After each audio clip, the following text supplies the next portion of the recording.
vamos a leer otro poema de otro de estos autores que hemos mencionado.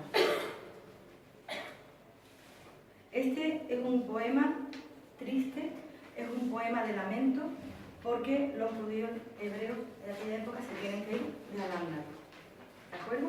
Entonces este tema ya no es de amor, este es un tema de lamento y expresa esa pérdida, ese dolor por tener que irse de aquí.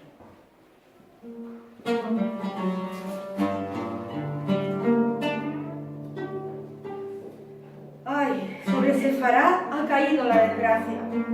Mis ojos vierten agua. Mis ojos lloran, cual manantiales por la ciudad de Lucena. Libre de tacha, sola, allí vivió la comunidad exiliada, sin cambio alguno, durante 1070 años. Mas llegó su día, huyó su población, se quedó viuda, sin ley, sin escritura, sellada la Mishnah, estéril el Talmud. Perdió toda su gloria. ¿Cómo fue abandonada Córdoba y convertida en desolado mar? Allí, sabios y poderosos murieron de hambre y sed.